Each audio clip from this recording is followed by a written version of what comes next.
Assalamualaikum warahmatullahi wabarakatuh. Perkenalkan, kami dari kelompok 6. Perkenalkan, nama saya Delia Putri Indriani, NIM 2419066, dan teman saya Muhammad Nurul Rufah Alma, NIM 2419005, Laras Ardana Alivia 2419056, dan Nur Fajriah Dinil Islami 2419047. Kami akan mempresentasikan makalah yang berjudul Model Pembelajaran Anak Usia Dini.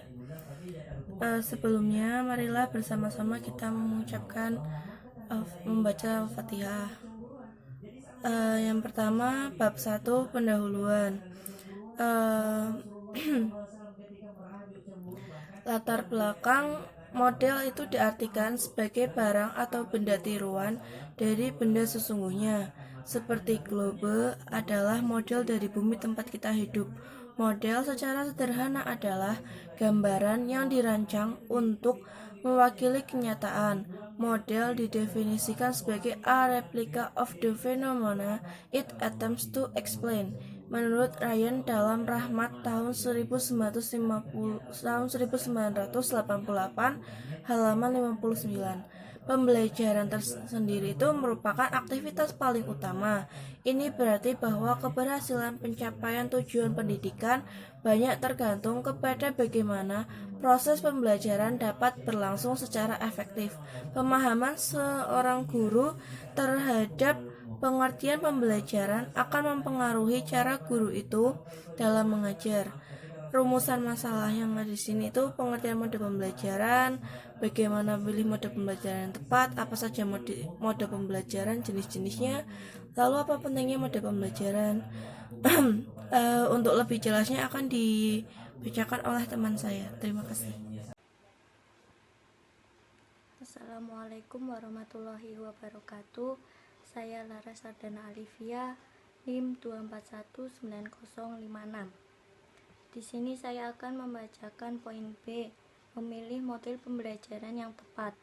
Dalam pembelajaran suatu materi, tujuan atau kompetensi tertentu, tidak ada satu model pembelajaran yang lebih baik dari model pembelajaran lainnya.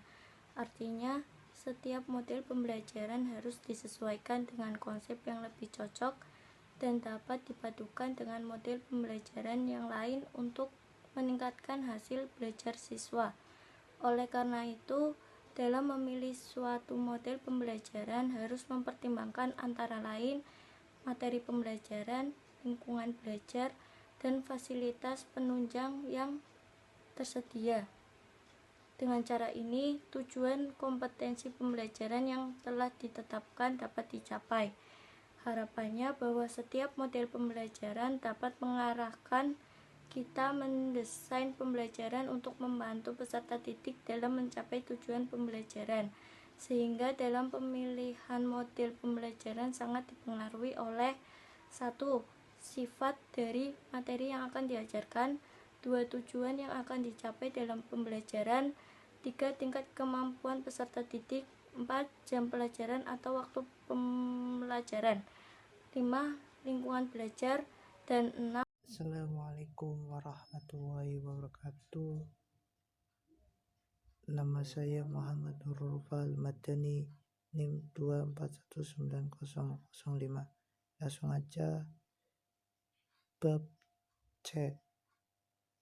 Jenis metode belajar PAUD. Belajar anak usia dini dapat dikelompok menjadi 3 perpendekan, yaitu belajar bebas, belajar terpimpin dari belajar kondusif. 1. Belajar bebas. Kegiatan bebas merupakan sesuatu belajar yang memberikan kesempatan yang luas untuk menghadapkan pengalaman bebas yang berkaitan kepada anak. C. Ciri-ciri karakteristik belajar bebas. Kegiatan belajar berfungsi pada anak. B. Memberikan pengalaman langsung pada anak. 3. C.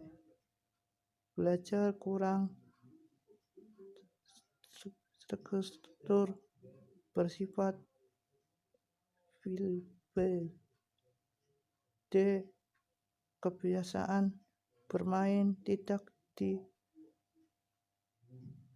dibatas. E. Hasil belajar dapat berkembang sesuatu dengan mintaan dengan kebutuhan anak. Periode belajar. A. Belajar komunikasi dasar dan kelompok, dan sementara yang lain dari artinya kesimpulan yang dikembangkan. B. Dasar melaksanakan belajar kebebasan penuh, pertimbangan antara perhitungan banyak dari sedikitnya hanya sedikitnya di lingkungan. C. Simpankan alat-alat bermain yang berlimitasi untuk tujuan kegiatan yang sesuai dengan komunitas yang dihadapkan. 2. Belajar terpimpin merupakan yang sempurna dihendakkan guru. Lebih banyak bicaraan anak menggunakan lingkungan contoh dan perintahan guru, melakukan diri dari perintahan sesuai menyatakan guru. 3. Belajar kondusif ini merupakan kombinasi antara sesuatu belajar bebas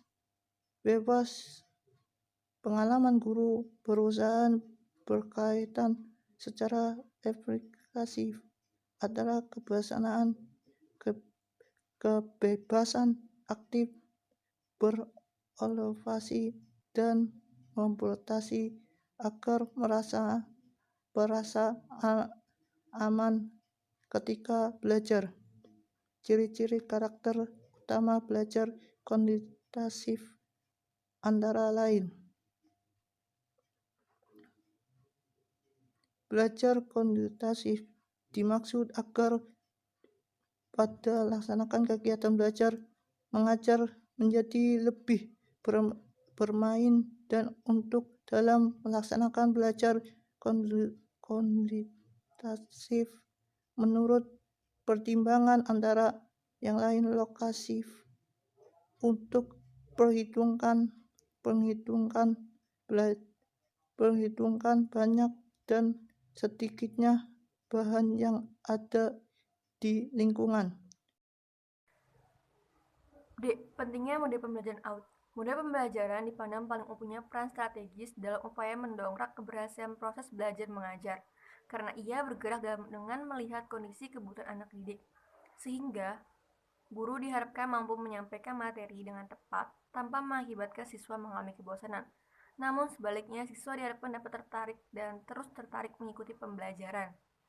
Dengan keinginan yang berkelanjutan, berbagai model pembelajaran yang telah dikembangkan secara intensif melalui berbagai penelitian. Tujuannya untuk meningkatkan kerjasama antar anak didik, membentuk hubungan positif, mengembangkan rasa percaya diri, serta meningkatkan kemampuan anak didik melalui aktivitas individu maupun kelompok.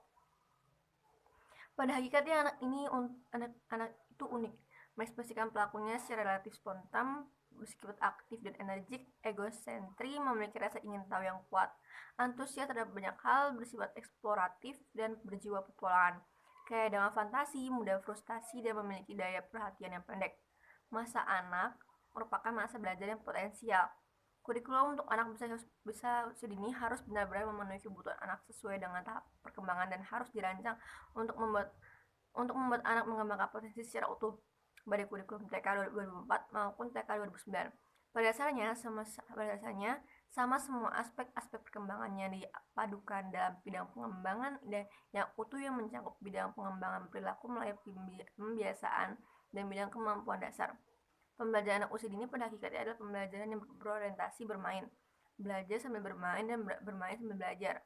Pembelajaran berorientasi pengembangan yang lebih banyak memberi kesempatan kepada anak untuk dapat belajar dengan cara tepat. Pendekatan yang paling tepat adalah pembelajaran berpusat pada anak. Bab 3 penutup kesimpulannya adalah pada hakikatnya anak itu unik, mengekspresikan perilakunya secara relatif spontan, bersifat aktif dan energik, egosentris, memiliki rasa ingin tahu, yang kuat antusias terhadap banyak hal, bersifat eksploratif dan berjiwa petualangan, kaya dengan fantasi, mudah frustasi, dan memiliki daya perhatian yang pendek. Masa anak merupakan masa belajar yang potensial. Sekian dari kelompok kami. Apabila ada yang mau nanya, silakan komen di bawah komen. Terima kasih. Assalamualaikum warahmatullahi wabarakatuh.